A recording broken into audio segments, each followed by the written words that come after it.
This morning I'm making a real cheap and easy favorite here. It's cheesy potatoes. I have a small crock pot, so I'm going to be making a small amount. I'll be putting in 3 potatoes of about this size. If I have room, I might put in another small potato, but right now I'm just going to cut up these red ones with their skin. I'm going to be using a block of Velveeta cheese, and what I do with the Velveeta cheese is when I purchase it in these big blocks, I get them at Grocery Outlet where they're really cheap, is I cut them into 4s. I cut them in half and then in half again, and since this is a 2-pound box, I end up with about a half a pound approximately per square that I cut off. I wrap them up in saran wrap and put them in a freezer bag in the freezer. Then I have them. And finally, I have some bacon ends that I cooked up, and I'll be throwing those in with the potatoes. You can use any meat you want. You could use ground round, you can use chicken. I've used Canadian bacon. Make sure whatever meat you put in this particular case, is already cooked. I put in some fat in the bacon, so I'd have some extra fat and flavoring. If you're putting in cooked ground round or cooked chicken, I'd go ahead and add another tablespoon of margarine or butter or olive oil or something to your potatoes. Somehow it needs it to cook better, but I think what I have right here is just right. So again, this recipe is very forgiving. This will serve Eddie maybe for 2 meals, but if you want to make a bigger one that serves more people, then just get a bigger crock pot.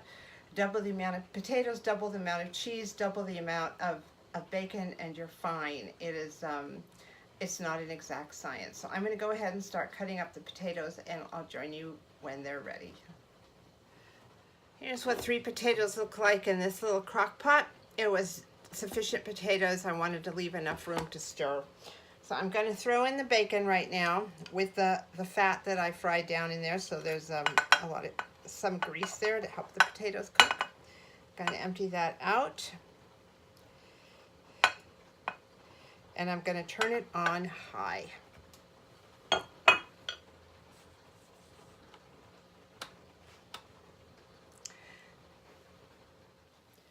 All right, it's been about 3 hours. I put my fork in, and the potatoes are nice and soft. During the course of these 3 hours, I came and opened the crock pot a couple times and just mixed this up a little bit, brought the bottom potatoes to the top, and just made sure everything was fully mixed up. Now there's 2 ways to add the cheese. If you have a little extra time, you can take the Velveeta and just cut it up into small chunks and put it in and continue to cook until it is melted. I want to serve this pretty quick, so I don't want to wait the extra hour or however long that's going to take. So I'm going to go ahead and put this in the microwave right now for about 3 minutes and pour it right on top. All right, here's the Velveeta all melted. I'm literally going to just take it out of the container, pour it into the potatoes. I've adjusted my settings here to keep warm, so this won't cook anymore. It'll just keep nice and warm till we're ready to eat. Very sticky Velveeta is, but it's good. It gets the job done. Oops. Right. Gonna just take that with a spatula and very gently mix it up with all the potatoes.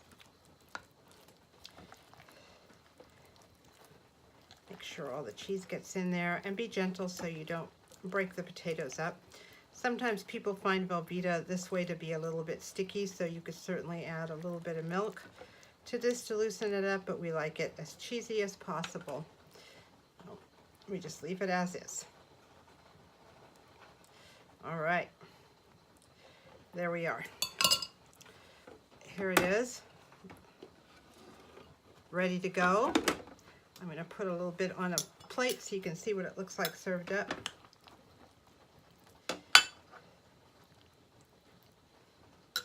Delicious.